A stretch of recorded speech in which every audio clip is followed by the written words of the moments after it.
Então, queridos, vamos dar continuidade aqui da matéria. Eu estava falando sobre, acho que era sobre os especialistas, né? Que são apropriados para estar manuseando esse tipo de doença. Existem, na verdade, dois especialistas, que é o neurocirurgião e o neurologista clínico, tá? E esses dois tipos de profissionais, eles são os mais indicados para estar fazendo o manejo dessa doença. Em contrapartida, o clínico também pode, o outro médico também pode, o clínico geral, ele também pode sim diagnosticar, tá? Ele pode prescrever medicamentos, mas assim, a gente pode observar que o especialista, ele é especialista, né? Quem já foi no médico especialista consegue ver que ele consegue ter uma resolução muito mais eficaz e muito mais rápida do que o clínico geral, tá? Óbvio que isso não generalizando.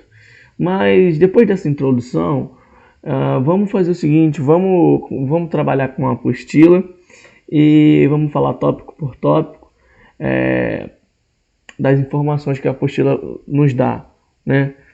A gente vai começar pela introdução que a apostila dá aqui, né? A doença de Parkinson é uma afecção do sistema nervoso central que acomete principalmente o sistema motor. É uma das condições neurológicas mais frequentes e sua causa permanece desconhecida. As estatísticas disponíveis revelam que a prevalência da doença de Parkinson na população é de 150 a 200 casos por 100 mil habitantes e a cada ano surgem 20 novos casos por 100 mil habitantes. Os sintomas motores mais comuns são aquela tríade que eu falei para vocês, né? A tríade parkinsoniana, que é o tremor, nem sempre ele está presente, rigidez muscular, acinesia e alteração postural. Entretanto, manifestações não motoras também podem ocorrer, tais como comprometimento de memória, depressão, tá? Devido àquela depressão orgânica que eu falei para vocês, devido àquele nível aquele nível baixo de dopamina, tá? Alterações do sono e distúrbios do sistema autônomo. Nem sempre esses sintomas que não são motores vão estar presentes. Pode ser que sim, pode ser que não, pode ser que seja um, pode ser que seja dois, pode ser que seja nenhum, tá bom? Quanto mais brando os sintomas, mais difícil da gente estar diagnosticando o mal de Parkinson, tá? Ela é uma condição crônica, a doença de Parkinson tem uma condição crônica. A evolução dos sintomas é usualmente lenta, mas é variável em cada caso. A doença de Parkinson é a forma mais frequente, tá? Do parkinsonismo. Parkinsonismo é aquela tríade, também pode ser dizer tríade parkinsoniana, é a mesma coisa, tá? O termo parkinsonismo se refere a um grupo de doenças que podem ter várias causas e que apresentam em comum os sintomas descritos acima com as combinações variáveis associados ou não em manifestações neurológicas. A doença de Parkinson é também chamada de parkinsonismo primário, porque é uma doença para a qual nenhuma causa conhecida foi identificada. Por outro lado, diz que se o parkinsonismo secundário, naqueles casos em que uma causa pode ser identificada, cerca de 75% de todas as formas de parkinsonismo correspondem à forma primária. Besteira, não tem nada de interessante aqui nessa introdução deles aqui. Agora vamos para o que interessa, né? Os sintomas, né? Quais são os primeiros sintomas da doença de Parkinson? Existem aqueles sintomas que são pré-motores, que são os sintomas que mesmo antes da doença estar instalada, eles podem ser associados à doença de Parkinson. Eu já falei para vocês que é depressão, constipação, tá? Distúrbio de sono, tá? Fadiga, cansaço muscular, tá bom? Os primeiros sintomas de Parkinson têm início de modo quase imperceptível, o que faz o próprio paciente não conseguir identificar o início preciso das primeiras manifestações. Muitas vezes, amigos ou familiares são os primeiros a notar as primeiras mudanças. O primeiro sinal pode ser um ou mais dos seguintes sinais: sensação de cansaço e mal-estar no fim do dia, muito relativo, né? O povo brasileiro trabalha igual doido, então é muito comum ele se sentir cansado, né? Caligrafia menos legível ou com tamanho diminuído. Fala monótona e menos articulada. Gente, para quem não sabe o que é uma fala monótona, é uma fala branda, é uma fala curta, é uma fala objetiva, tá? Tipo, ok, tudo bem, tá bom, não sei, esse tipo de coisa. E menos articulada é quando a pessoa, por exemplo, eu uso muita articulação, mexo as mãos, mexo os olhos, mexo a cabeça, né? E a pessoa que tem Parkinson, ela fica com essa articulação meio que bloqueada, porque vale ressaltar, né, que o Parkinson ele age diretamente no nosso músculo, nos nossos nervos, né, nos nossos neurotransmissores. Então, vocês podem observar que alguns pacientes que possuem Parkinson, mesmo em tratamento, eles vão perder as expressões faciais, né?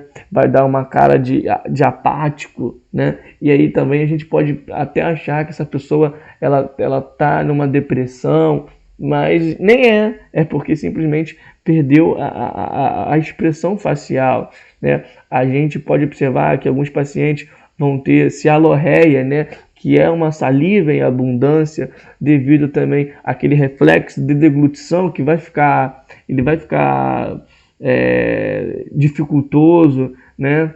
No ato também de soltar o ar para falar, né? Também tem aquele reflexo do diafragma, que é o músculo que ajuda a gente a fazer nosso processo de respiração, no caso de expiração, que ele empurra o pulmão e a gente solta o ar. Então, são vários fatores, tudo que é relacionado à musculatura, a gente pode perceber que alguns pacientes que possuem Parkinson, eles vão estar com essa deficiência. E isso é meio que irreversível.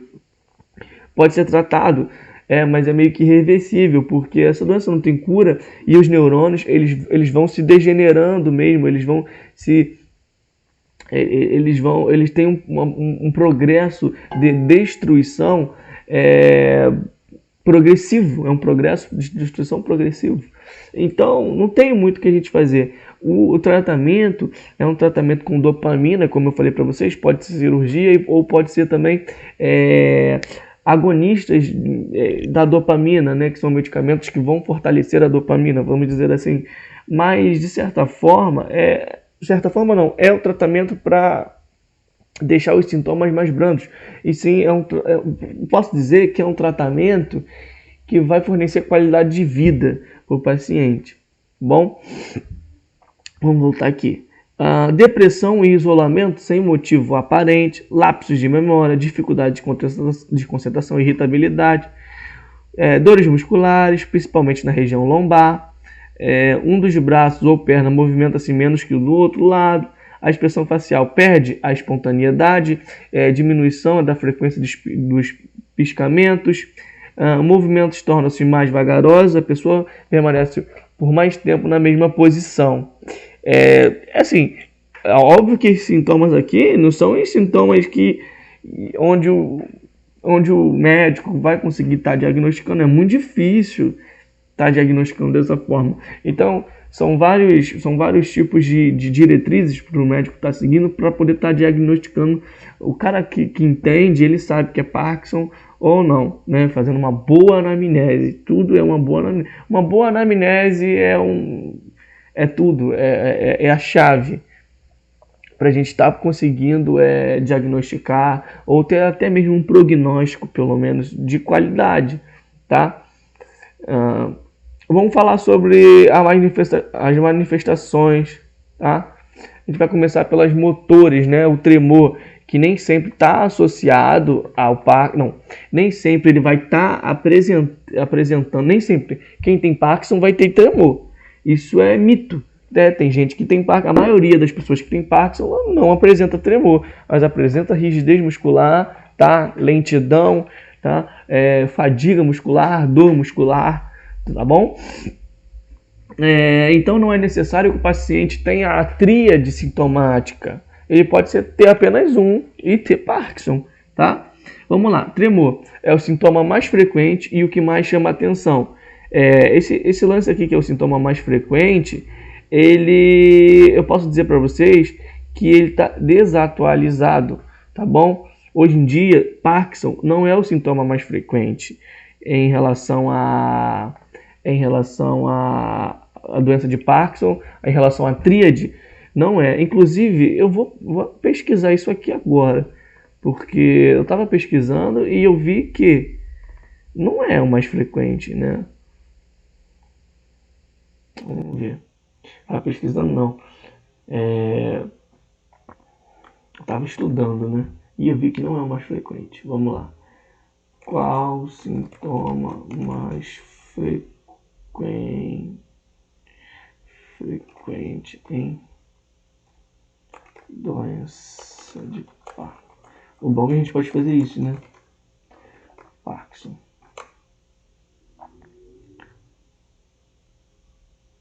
Eles não vão falar, porque, assim, o que acontece? Qual é o dado, de onde eu tirei? Vamos passar, tremor, rigidez, vai botar tudo. Qual que é o dado? Por que eu estou falando que não é o mais frequente? Porque são evidências na prática, né? Aquilo que o neurocirurgião falou, que a maioria dos pacientes dele não apresentam tremor, e sim outros sintomas, né? Então, assim, mas isso não importa tanto, mas eu quis ressaltar porque tem gente que acha, tremor é Parkinson, e nem todo tremor é Parkinson, tá? E nem toda pessoa que tem Parkinson vai ter tremor, mas enfim, ali no Google vai apresentar a tríade, a gente não tem como saber, você tem que abrir um artigo científico e ver lá o que o médico ele falou, de 1000 pacientes, esse tipo de coisa. Então vamos lá. Para a maioria dos pacientes, tremor é o principal motivo que leva a procurar pela primeira ajuda médica. O tremor apresenta-se de forma característica. Ele é rítmico e progressivo, tá? Por exemplo, ele começa um tremor, né, que é um tremor involuntário, quando você não quer fazer nada. Por exemplo, não quero pegar essa banana aqui, eu não quero pegar, né? Se eu peguei e fiquei tremendo, beleza. Agora, eu tô de boa aqui, dando aula para vocês, e começa a fazer um tremor esquisito com a mão, esse mesmo tipo de movimento, e esse movimento vai progredindo, aí sim é um sintoma de Parkinson, tá? Aqui, ó, de 4 a 7 ciclos por segundo, é bem rápido, né? E ocorre principalmente quando o membro está em repouso, é o que eu disse para vocês, né? Por exemplo, eu estou dando aula para vocês, aí estou aqui com a mão aqui em cima do meu notebook, daqui a pouco eu começo a fazer assim, tá? Quando o paciente movimenta o membro, o tremor ali presente cessa de imediato e retoma logo após o fim do movimento. No início da doença, o tremor ocorre em um lado e assim permanece por períodos variáveis de tempo. Rigidez muscular decorre do aumento da resistência dos músculos, né, que oferecem quando um segmento do corpo é deslocado passivamente. Em outras palavras, a cada grupo de músculos existem outros que possuem a atividade oposta, chamados músculos antagonistas. Isso aí, como vocês aprenderam em anatomia. Dessa forma, quando o músculo é ativado para realizar determinado momento em condições normais, seu antagonista é inibido para facilitar esse movimento. Na doença de Parkinson, essa inibição não é feita de modo eficaz, pois alguns comandos originados no cérebro chegam ao músculo de modo alterado. Como consequência, os músculos tornam-se mais tensos e contraídos e rígidos e com pouca mobilidade. Quando determinado membro é deslocado passivamente pelo examinador, pode-se sentir superpostos à rigidez, curtos períodos de liberação de ritmo intermitente, fenômeno que recebe o nome de sinal de roda. Tá. Aqui está dizendo o seguinte, é aquilo que eu já tinha falado para vocês, né? Em relação à rigidez, né? Por exemplo, na nossa musculatura existe um músculo antagonista e o agonista. O agonista são os músculos que a gente quer fazer o movimento. Só que para a gente fazer esse movimento é necessário que tenha um músculo que deixe que o outro faça o movimento. Senão os músculos eles contraem ao mesmo tempo e não geram movimento algum. Esse músculo que ele é antagonista, ele sofre nossa, negócio aqui molhado. Ele sofre um tipo de um tipo de alteração, né? Sofrendo essa alteração, vai causar rigidez, né? E uma dificuldade no controle muscular, tá bom? Tudo isso não tem nada a ver com músculo na real. Na verdade, o problema disso tá lá na dopamina, que dopamina é um neurotransmissor, né? Ela passa informação de um neurônio para outro neurônio, né? E tem aquele neurônio que ele vem do cérebro e chega até aqui no nosso músculo, né? Os neurotransmissores musculares, né? E a gente consegue fazer esses movimentos. Tanto que quando um paciente é queimado, um paciente tem uma lesão profunda, ele perde a sensibilidade, é porque aquele neurotransmissor foi destruído, entendeu? Então, a ideia é essa, né? Se a doença de Parkinson, ela acomete o nosso sistema nervoso central, ela acomete os nossos neurônios, tudo que está envolvido com essa parte que foi acometida vai se tornar deficiente no nosso corpo, tá bom? Aqui está falando de acinesia e bradicinesia, né? O termo de acinesia, ele refere-se à redução da quantidade de movimento, enquanto a bradicinesia significa a lentidão na execução do movimento, tá? O paciente apresenta uma redução do movimento espontâneo em todas as esferas. A mímica facial torna-se menos expressiva, transmitindo a menor intensidade de sentimentos e emoções, como eu já falei para vocês. Por sua vez, mantém-se preservados. A caligrafia torna-se menos legível, tamanho reduzido, fenômeno conhecido como micrografia. As atividades diárias, antes realizadas com rapidez e desembaraço, são agora realizadas devagar e custa, né, a fazer, tem mais esforço. O paciente anda com os passos mais lentos e pode apresentar alguma dificuldade para equilibrar-se. Tá? A postura geral do paciente ela vai se modificar, né? Isso acontece de forma predominante, né? Devido aos reflexos muscular, né? Tá. Este sobre o abdômen.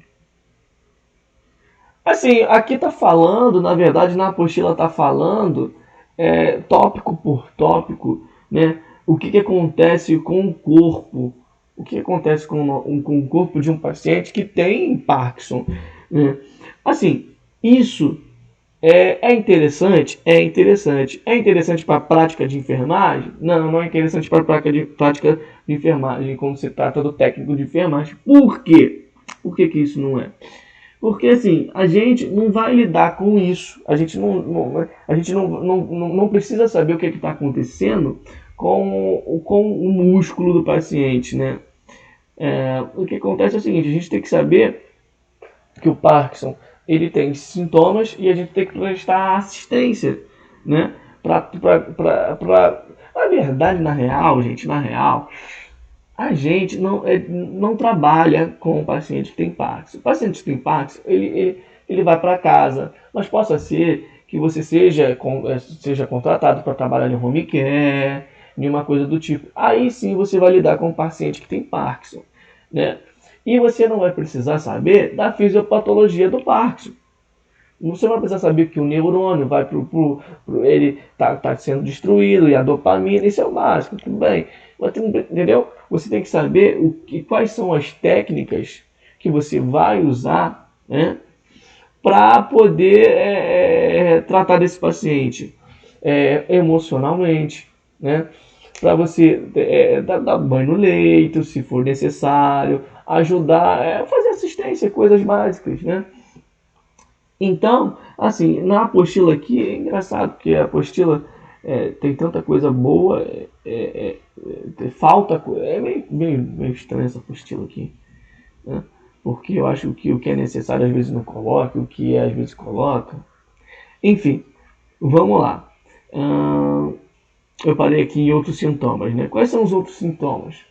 Além dos sintomas motores, que são esses sintomas que eu falei para vocês, lentidão, rigidez, e dor muscular, tremor, existem os sintomas que são pré-motores, né? Que esses sintomas que muitas vezes acontecem até mesmo antes do paciente estar apresentando o quadro inicial de Parkinson, que é depressão, tá? Ó, sintomas depressivos ocorrem de 40 a 50% dos pacientes pacientes parkinsonianos, embora considerada como reativa em uma condição que limita a atividade normal, os pacientes com a doença de Parkinson costumam ter depressão mais frequente se comparado aos pacientes portadores de outras doenças ainda mais incapacitantes. Então, não, é assim, a depressão, constipação, distúrbio do sono pode estar associado. Pode, mas também pode ser que a pessoa tenha tudo isso e não futuramente não tenha Parkinson. Então é muito relativo isso. A gente não pode.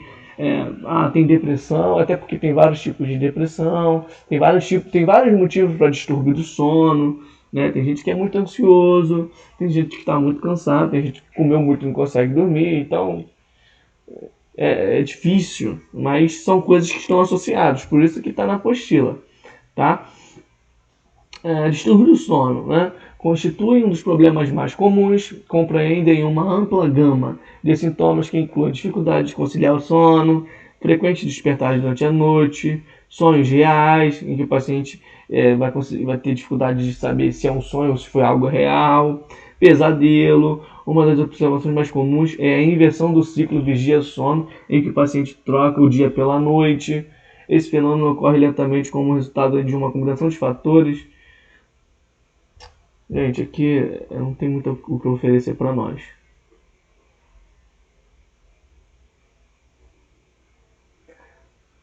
Vamos ver os distúrbios cognitivos aqui. Tá.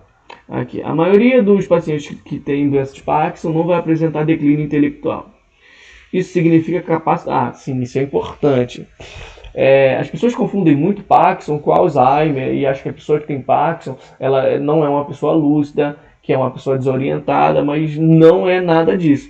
A pessoa que tem Parkinson ela tem a degeneração desses neurônios, porém são neurônios que estão relacionados ao nosso sistema locomotor, né?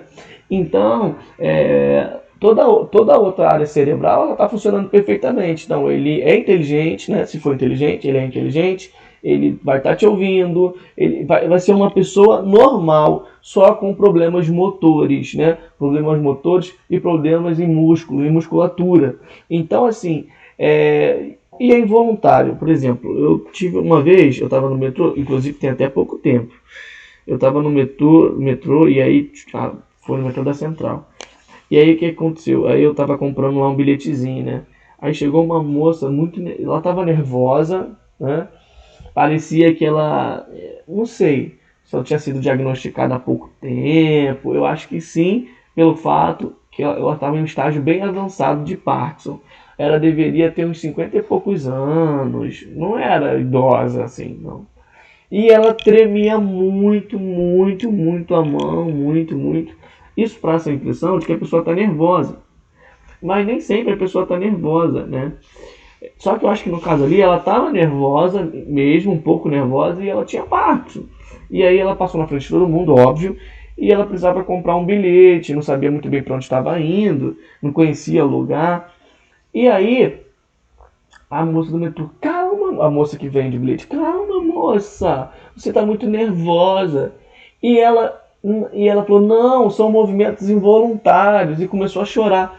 Mano, assim, eu vi foi muito triste aquilo ali, foi muito triste.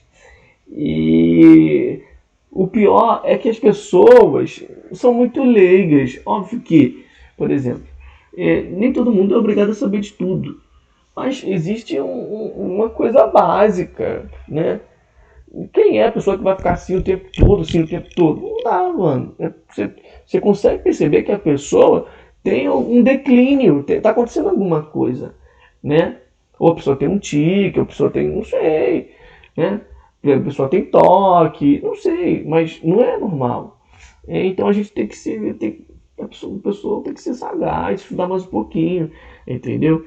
E aí ela começou a chorar e tal, mas uma coisa boa que a gente pode evidenciar é que o tratamento hoje em dia ele é bem eficaz e dá uma qualidade de vida excelente. Parkinson não mata, Parkinson não mata, né? Se você fizer um tratamento, o problema do tratamento é que vai chegando um momento em que o tratamento ele vai perdendo o efeito. Então tem que rolar uma medicamento, eu sempre esqueço o nome, uma interação medicamentosa, né? Que aí vai começar a entrar outros medicamentos junto para fazer efeito, porque vai chegando num ponto onde o medicamento vai parando de fazer efeito, e aí esse medicamento vai gerar um efeito colateral, que o efeito colateral desse medicamento são espasmos. Né? A pessoa fica fazendo o mesmo movimento, não pode ser isso que a moça do metrô estava. Vai fazendo esse movimento e ela não consegue controlar. Né? E aí, se ela parar de tomar o medicamento, ela vai ficar com lentidão e vai fazer alguns movimentos.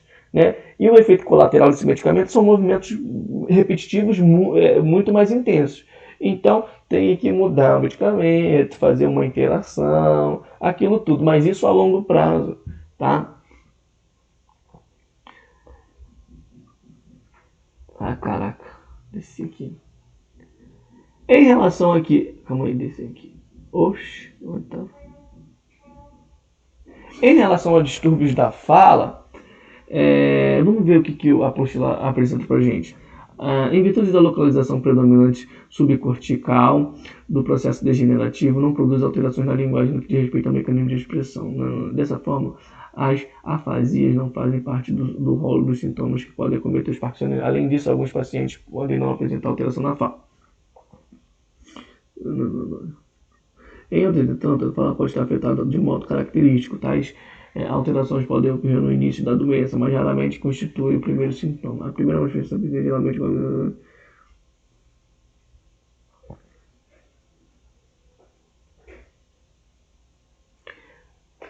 então, em relação ao distúrbio da fala, a apostila apresenta pra gente que é praticamente irrelevante, tá? O paciente ele quase não apresenta distúrbio da fala, ele pode ter uma fala com rouquidão, né? Se a pessoa não tinha rouquidão antes, por exemplo, minha voz já é uma voz rouca, então rouquidão é algo fisiológico da minha voz, tá? Mas, por exemplo, se eu começar a falar mais baixo, ainda mais eu que sou professor, costumo falar sempre numa altura boa, adequada, a não ser que eu tenha calo, né, no vocal, mas começar a falar mais baixo pode ser um sintoma associado, tá, ao Parkinson. Creio, né, que não seja tão comum, nunca vi nada relacionado a distúrbio da fala em pacientes que têm Parkinson. O que eu vi, o que eu presenciei em pacientes que possuem cialorreia, tá? O paciente apresenta cialorreia, ó. Ao contrário, aqui, a cialorreia. Ao contrário do que antes já se imaginava, esse sintoma não decorre do aumento da produção de saliva, embora alguns pacientes isso possa ocorrer, mas de maior dificuldade de deglutição. Não é que a saliva aumente, né? Eu falei para vocês antes, não, é porque vai ter um aumento da saliva. Não, as glândulas salivares, a saliva, ela é feita, o que gera a saliva é uma glândula, tá? É uma glândula salivar, tecido epitelial, tá bom? Que é exócrina. É uma glândula exócrina. Não tem nada a ver com musculatura estriada, musculatura lisa. Então é uma glândula exócrina, ela vai produzir saliva de forma normal. O problema da cialorreia é devido à deglutição, né? Acho que na verdade eu falei isso para vocês. Então, quando o paciente tem essa dificuldade de deglutição, que aí sim tem a ver com musculatura, o paciente vai apresentar uma cialorreia, tá? Um aumento da saliva, tá? Distúrbios respiratórios, eu já falei para vocês também que o paciente, muitas das vezes, ele vai apresentar esse distúrbio respiratório devido ao diafragma, que é um músculo acessório que ajuda no fator expiração, né? É como se o desenho aqui no quadro, que está aqui atrás, né, fica bem melhor.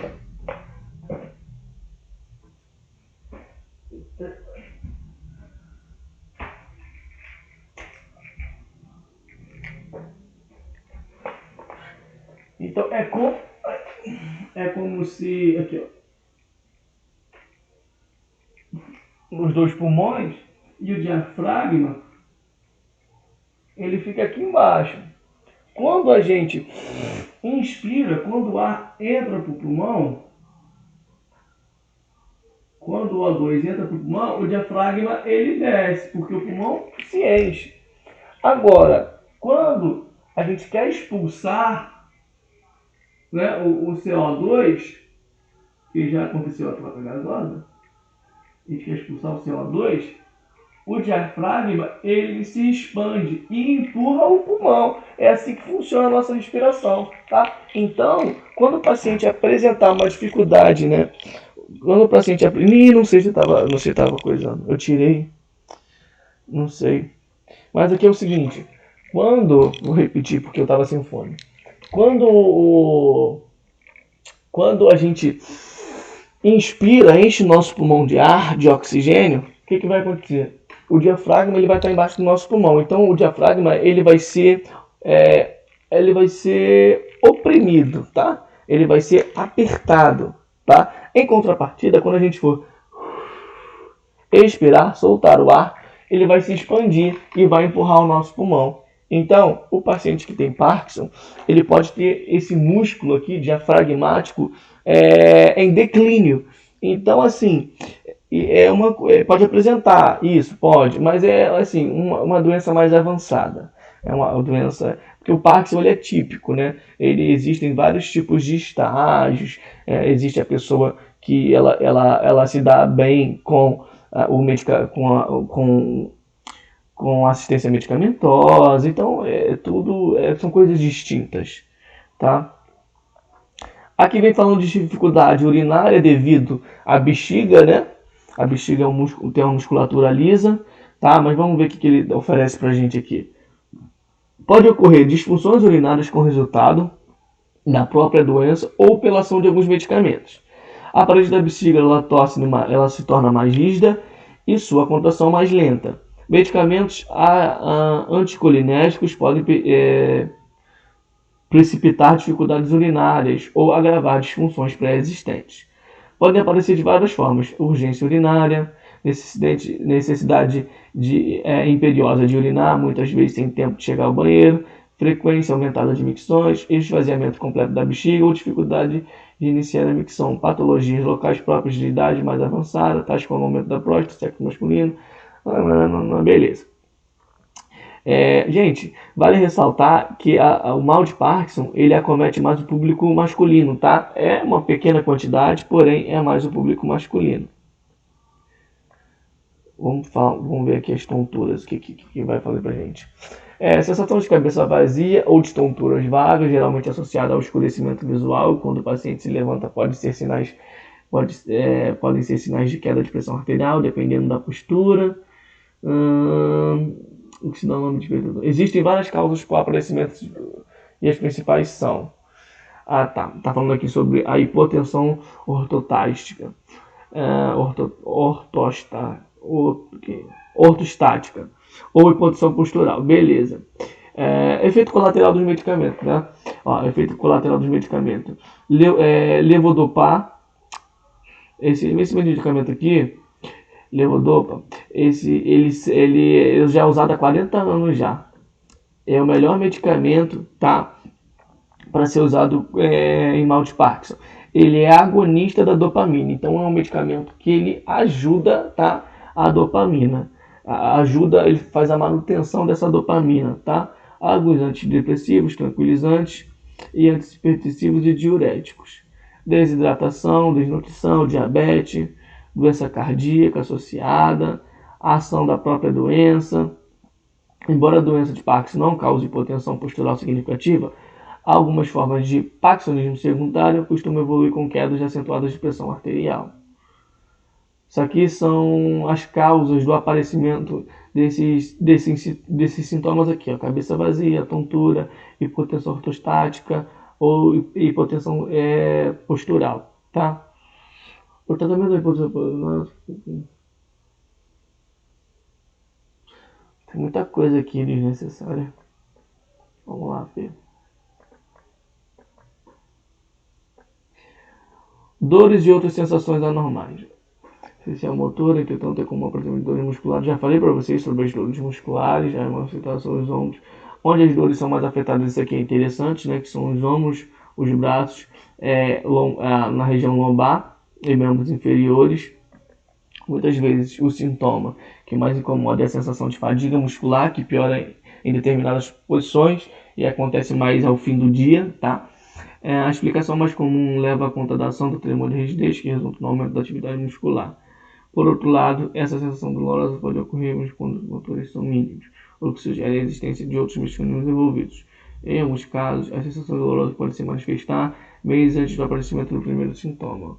Uma das formas mais conhecidas de sintomas dolorosos de Parkinson são as câimbras. Câimbras no pé ocorrem geralmente pela manhã ou durante a noite, o que pode acordar o paciente. Câimbras nos pés podem também aparecer durante o caminhar e dificultar na marcha, pois o músculo da panturrilha e dos pés entram em espasmo e curvam o pé. Outros pacientes. Isso aqui é interessante, é uma coisa bacana que eu não sabia, né, sobre as câimbras, né? Mesmo antes do paciente estar, deixa eu ver se está gravando. Ah, tá. Tem um trauma. Mesmo antes do paciente estar apresentando o quadro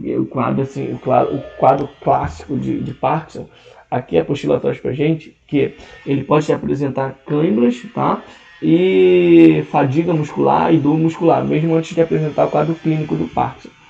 É muito mais comum cãibra no pé e cãibra na panturrilha, né? Na parte da manhã, na parte da noite ou quando o paciente está caminhando.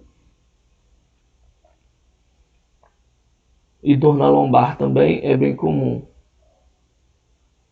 Opa.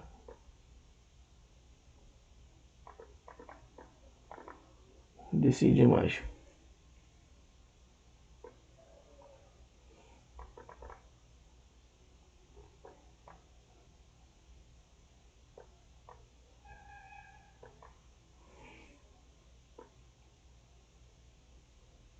Acho que é aqui que eu tava, não? É aqui. Tá, vamos sobre as câimbras dos pés. Agora a gente vai falar sobre as possíveis causas, tá, gente? O mecanismo de lesão neural. Aqui. Qualquer que seja a causa primária da doença de Parkinson, sabe-se que ela ocorre quando há uma perda de pelo menos de 50% das células, né, de 50% da substância negra, tá, o que corresponderia a 80% da dopamina que chega ao músculo estriado. Tá? Quando analisamos ao microscópio, os cortes de substâncias negras apresentam poucos neurônios remanescentes e a presença de características de inclusões citoplasmáticas conhecidas como corpos de Larry. Tá? Os mecanismos envolvidos no processo degenerativo estão longe de ser elucidados. Evidências recentes sugerem que a existência de defeitos no metabolismo dos neurônios e da sua substância negra que poderiam desencadear o processo degenerativo. Tais defeitos, como discutidos nos parágrafos anteriores, poderiam ser de origem determinantes genéticos ou ambientais. As principais teorias atualmente aceitas elas estão envolvidas, não são descritas a seguir. Essas aqui são as teorias. Isso aqui é bem complicado. Isso aqui são as teorias, tá? De que o motivo, eles estão estudando aqui o motivo do mal de Parkinson, tá? Nos estudos mais atuais, eu vi que a maioria desses fatores, inclusive os fatores ambientais, não tem evidência científica dizendo que eles estão relacionados à doença de Parkinson. Tá? Aqui vem falando sobre deficiência de mitocôndria, só que a deficiência de mitocôndria ela pode estar associada, tá, por um determinante genético. Tá? E determinante genético, sim, ele está associado com Parkinson. Tá? Então, assim, teoria do estresse oxidativo, que eu saiba, não tem evidência científica, tá? Que eu saiba, não tem evidência científica. Eu posso até procurar, né, pra gente estar esclarecendo. Teoria da mitocôndria, a deficiência de mitocôndria, ela está, sim, relacionada a um determinante genético, sim, é verdade. Essa teoria aqui da exotoxicidade, tá? É como se fosse É um tipo de intoxicação, tá? Ó, a comunicação entre as células cerebrais realiza-se através de mensageiros químicos conhecidos como os neurotransmissores. De modo simplificado, existem duas classes de neurotransmissores. Os excitários, né, que vão estar excitando, e os inibidores, que vão inibir. Outros podem ser excitados e outros inibidores, dependendo do tipo de receptor. Em algumas situações pode haver como resultado de... Opa, pera. Meu Deus. Aqui está falando sobre a fisiopatologia da doença de Parkinson, né? Mas só está falando de forma bem branda, de forma bem breve. Se vocês querem saber mais sobre a fisiopatologia, é um pouquinho complicada, sobre a doença de Parkinson, eu acho desnecessário, eu acho que vocês não precisam estudar essa fisiopatologia, tá? Mas se vocês querem, eu posso mandar um link para vocês de um professor que ele dá uma aula só sobre essa fisiopatologia, tá? O cara é top, o cara é excelente, tá bom? Eu vou mandar esse link para vocês. Aqui vem falando de Parkinson e parkinsonismo, né?